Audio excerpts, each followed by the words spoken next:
So Roger suggested this technique, which I said I would get to the technique. He said, the next time you find yourself embroiled in an argument with someone that's contentious and uncomfortable, say, institute the following rule.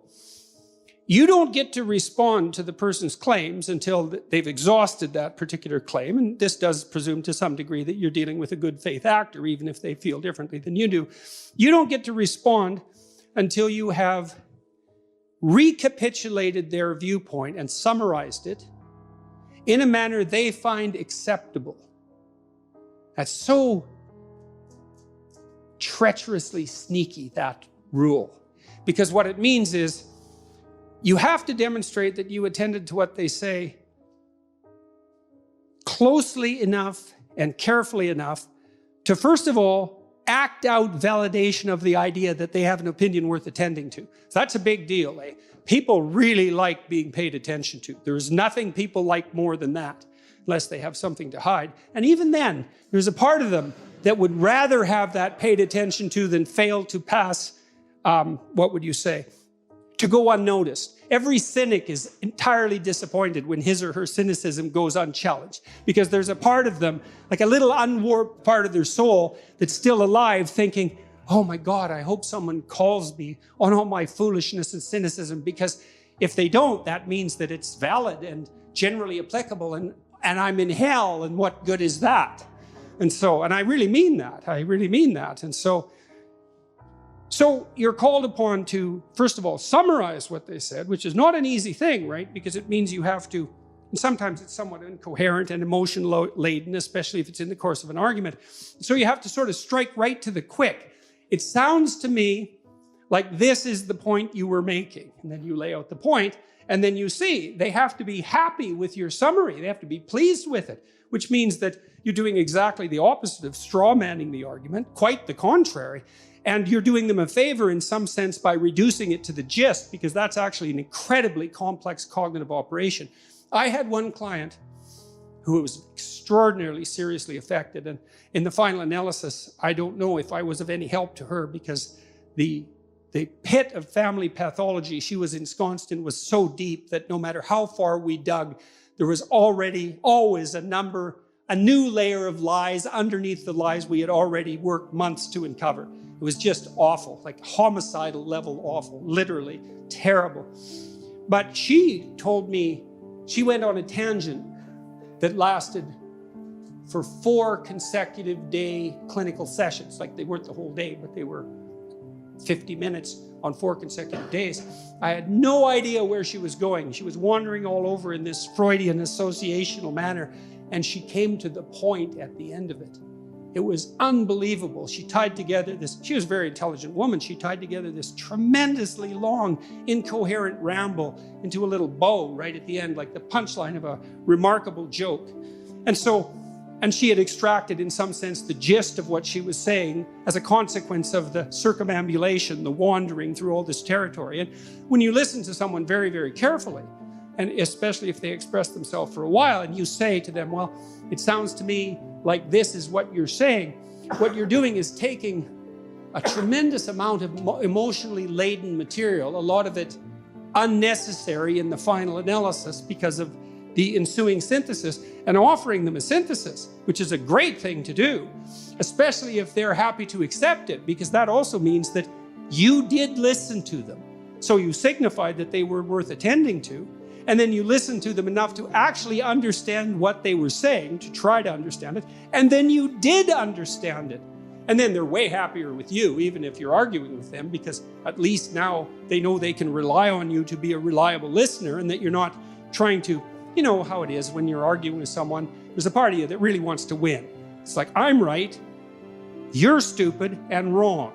And so the best way for me to demonstrate that is to warp and bend your argument in make it trivial in some way it isn't, especially if it's directed to some degree at like elucidating my character flaws and to minimize you in doing so. And if you do that, of course, well, that's not a great road to peace unless you're willing to bring a big club to the argument, and many people are. And instead of listening and trying to make peace and sort things out, they'll use all sorts of subtle forms of suppression in their ensuing dialogue just to keep everything, under the rug or in the closet. I wouldn't recommend that as a medium to long-term strategy, especially if you're trying to bring peace to a household. You have to go through this horribly painful process of listening to the people around you tell you what they think of their lives. And if you do that, then, well, maybe you can all come to a place that is characterized by something approximating genuine peace. And I would say that even psychophysiologically, you know, I mean, when there's tension in a household and multiple, what would you say, systems of value operating simultaneously, there's a tremendous confusion about what should reign supreme, right? And you think, well, nothing has to reign supreme. We can all have our diverse opinions. No, you can't. Not if you're going to live together in harmony. There has to be some overarching structure that unites you. What else is a family if it's not an overarching structure that unites you?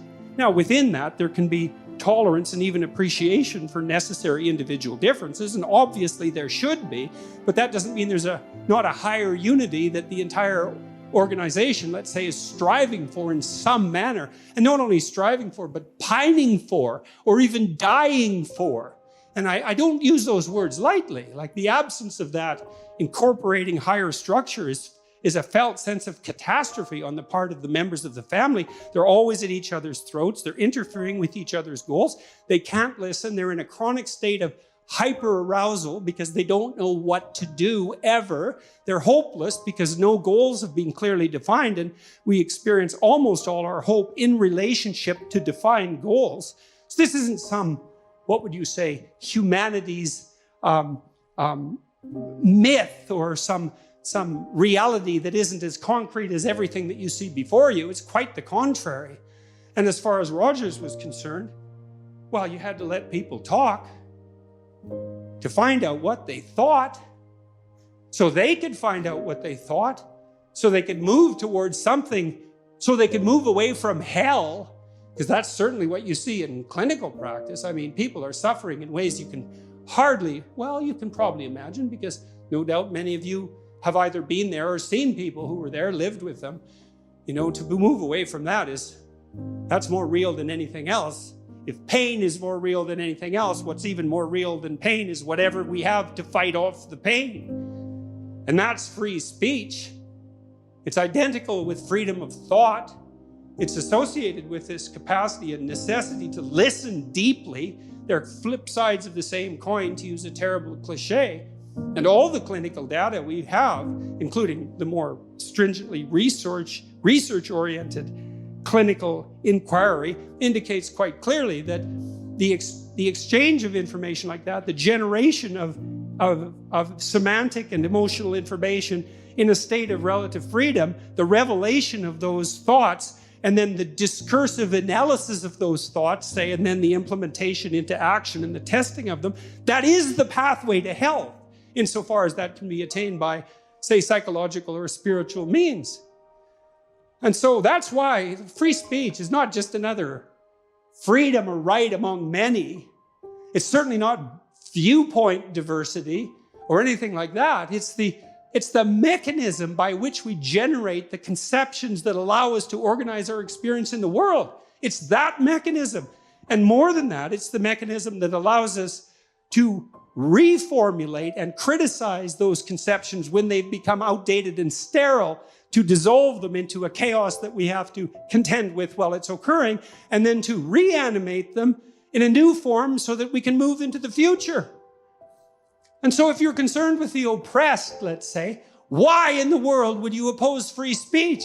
It's the only thing the oppressed have.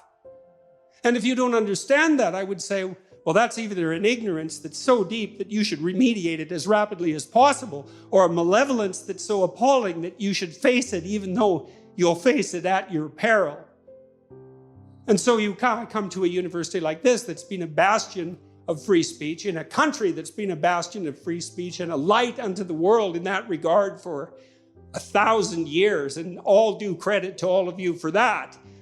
It's like, don't forget this. This is the fundamental thing. Say, the entire Judeo-Christian enterprise to this date has been an attempt, in some sense, to elevate to the highest place the notion of the divine redemptive word. And there's no truth that's deeper than that. And that's that.